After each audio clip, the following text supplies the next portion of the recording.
I have a confession to make. This week I went to Ford and I said, please, please, I got on my hands and knees, break this vicious cycle of all these 4-cylinder turbo petrol engines. I need some V8 therapy. Therapy that sounds like this, baby. Yes.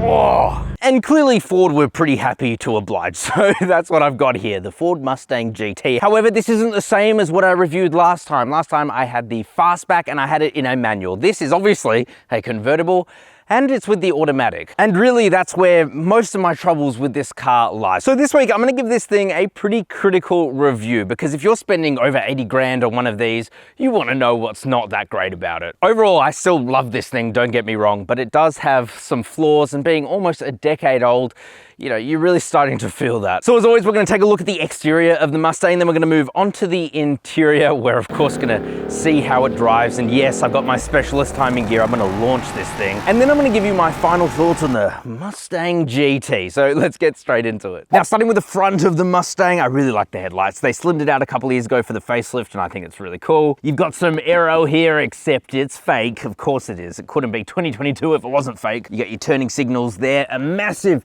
grille up front, and each side is again fake. Then down the bottom you have a really meaty splitter there. Up front is the Mustang badge, and then of course the hood is absolutely enormous, really long. It's so cool to look over. And there's also a couple of air inlets up there, although most of it is blocked off, though some of it is real, so I guess that's a kind of win. Yeah, I love it from the front. Let's take a look at the side. Now coming to the side of the Mustang, first thing you're going to notice are these 19-inch forged alloy wheels here. I think they look pretty cool. They've got that 5-spoke design to them, and they are very functional because they help to reduce the unsprung mass of the car. Essentially, the Mustang is going to handle better if it has forged alloy wheels on it because they're lighter, stronger. Bleh. Even better is that they're wrapped in Michelin Pilot Sport 4S's. I honestly don't think you can get better tires on a consumer car. They're really, really good. And of course, they've got massive Brembos up front too, which you kind of need because this thing, it's not the lightest car out there. I think the distinction should be made that this isn't a sports car per se. This is a performance car, but it's also not a muscle car, it's a pony car. So it's really good for cruising and going quick. However, you do want to come to a stop pretty quickly considering how heavy it is. Continuing on, you've got a 5-litre badge there because yes, this has the 5-litre naturally aspirated Coyote engine, which is, it's wonderful. Now, if we continue on, where's the roof? Well, of course, this is a convertible, as I said. It's in convertible mode. I think I prefer the looks of the fastback, to be honest, to the convertible, but I would rather have the convertible because when it's like a nice day outside, you get to hear that beautiful, beautiful, sensual, delicious V8 engine. Keyless entry and go here, all these nice cuts and creases as it flows on for the rest of the body, as Ford designers probably want me to say. But yeah, I mean, I think it's absolutely stunning. Let's take a look at the back. Oh, I'm never gonna get over this. Oh, touch me, touch me. Oh no, it would be a shame if my foot were to slip. Oopsie daisies. And then coming to the fat, juicy dump truck on the back of this Mustang, I mean, what's not to love? I really like the tail lights, though they aren't sequential like in the US because Australia sucks. Something to do with our laws, though the indicator will still make the delayed sound, which is interesting. I love the GT badge there. You've got a ducktail spoiler coming down. You'll see a nice, probably very fake diffuser, and then the quad exhaust back here, which, oh, they sound pretty good, but I guess you want to take a listen, right? You don't want to hear it, you'll get scared.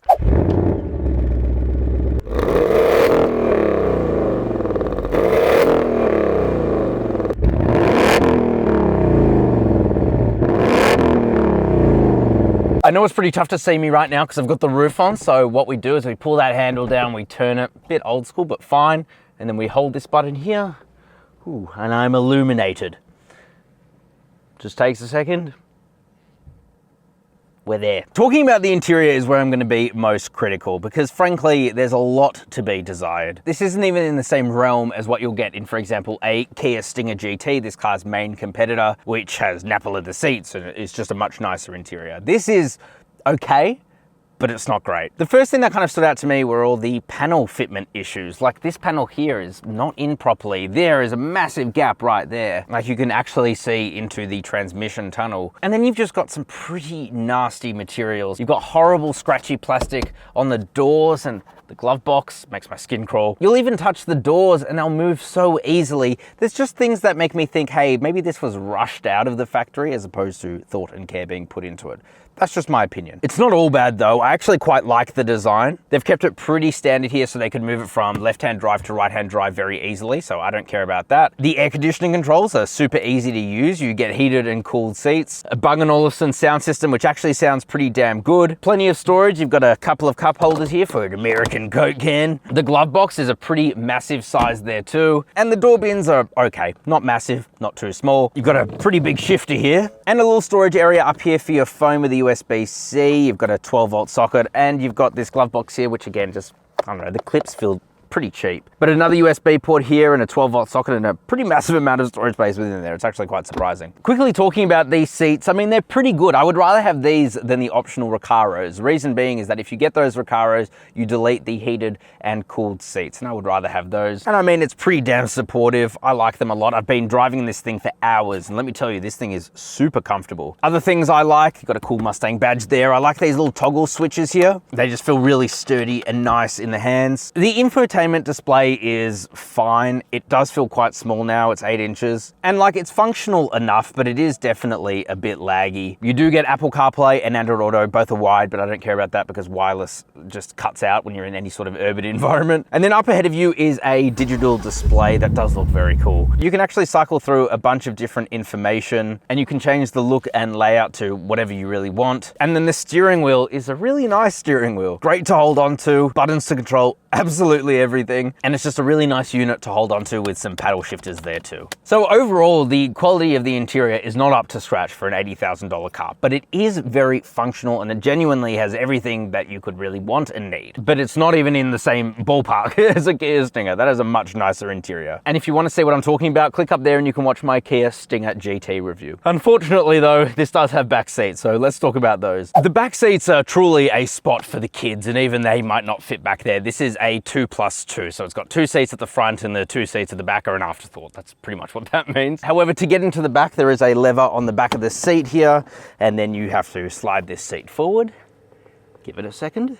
And if you want the front seat passenger to compromise with no space, that's fine, then you can fit a person back here, but let's see what it's like. The convertible makes it very easy to get in. Ooh, nice and padded back here. Even with this seat almost all the way forward, there isn't much space for me back here.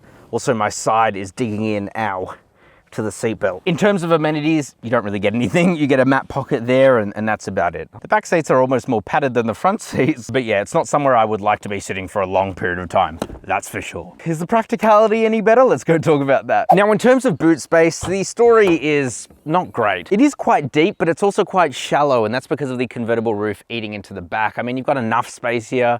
You could get in a suitcase and a half maybe, but really, if you're getting the convertible, just know you are compromising on space, especially because you can't put down the back seats in the convertible, unlike in the fastback. So again, you kind of make those compromises to get that convertible experience. Part of the boot is taken up by this pretty big subwoofer here as part of the Bang & Olufsen sound system. Technically, you've also got underfloor storage here where a full-size spare could have been, but instead you get a tire inflation kit, which, I don't know, kind of sucks. But you know what doesn't suck?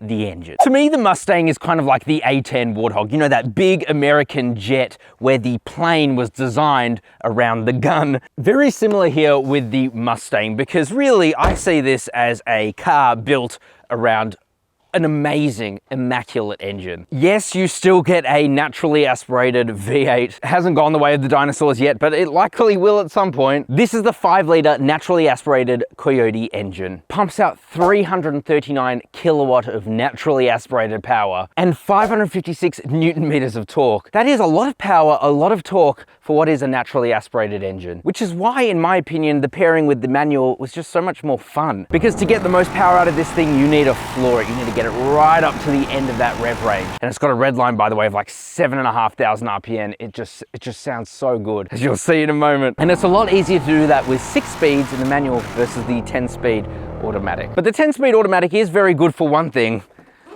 and that's launching it. So let's test this thing out in a straight line. Ford claimed that this will do 0 to 100 in about 4.3 seconds, but what will it actually do? Well, let's find out. I'm not gonna lie, I'm kind of scared by this. I'm kind of scared. Okay, so we're gonna brake boost launch this a little bit. Let's do it.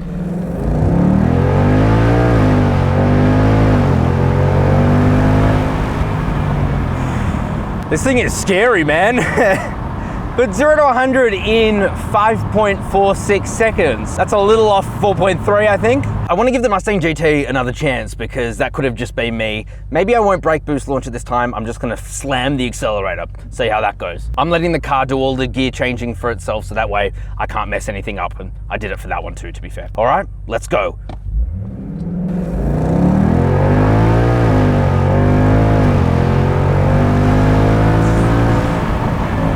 That time, 0 to 100 in 5.8 seconds.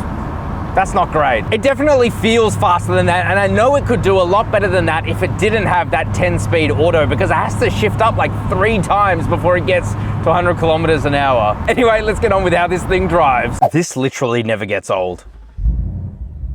My God, this thing sounds so good. So of course, I'm driving a convertible, the top has to be down. Unfortunately, I'm a bit worried about the sound, so hopefully you can hear me. If not, uh-oh. First things first, I'm in normal mode right now, and this car is fitted with the MagneRide adaptive damping system, and it is so good. It's well worth ticking the box. $27.50, and you get really, really good suspension. The standard suspension is fine. This is incredible. Of course, here at Matt Brand Cars, we're about giving cars the sauce. So we're gonna put the car into, let's put it into Sport Plus. That's everything in Sport except for the exhaust, but I'm going to manually put the exhaust into Racetrack. No, I'm not. It's only for racetrack use.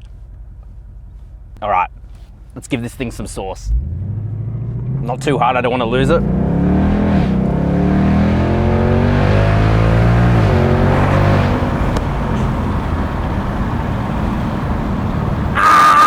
I'm lost for words. I love it. I've got chills. I never hear V8 sounds anymore. No joke, my nipples have gone hard. I repeat, my nipples are hard. Unfortunately, it is the automatic, but let's put it into Sport, drop a few gears manually. Oh, yes, baby.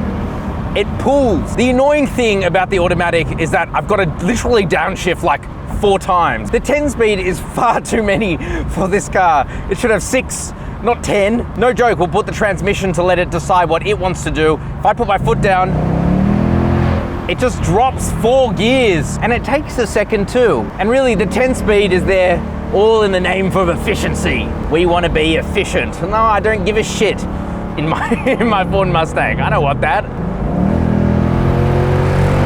Oh my God. Again, it took a second to drop all those gears, but once it does, this thing is off. Now, let's see how this thing handles. We're coming up to a corner. I'm gonna do it manually. Here we go.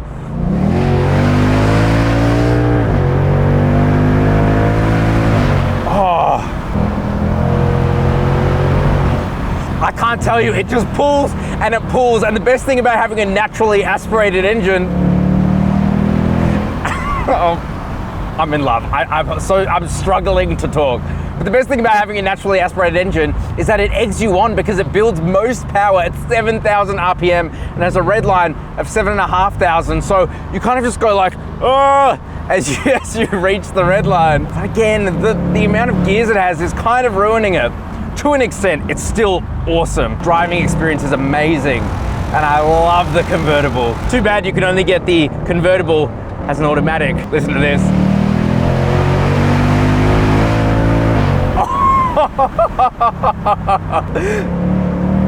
Oh, I want one of these so bad. I forgot to mention price, but you are looking at just over 83 grand for one of these, not including things like MagneRide suspension. This one's almost 90 grand with the wheels and that suspension. That's a lot of money. Although I'll tell you what, this convertible experience is amazing. Yeah, this is definitely not the best handling car I've ever driven, and I'm not going to push it too hard because I've already had the tail come out of me a couple times. It's a pretty modest driving.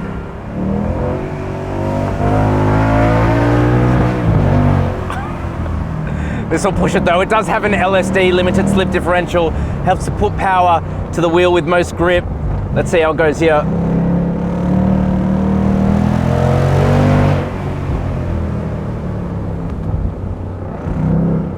God, people could hear me coming from a mile away. That exhaust, mental. Yes! I don't want to give this back. Ford, please. Please, I don't want to give it back to you. I'll take one as a long-termer. I know I've been very critical about the interior, and to be fair, it deserves it, but I mean,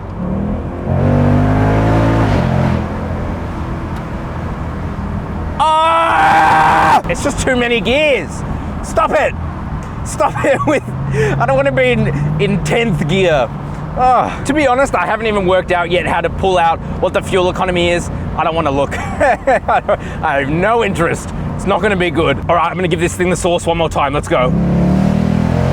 5,000.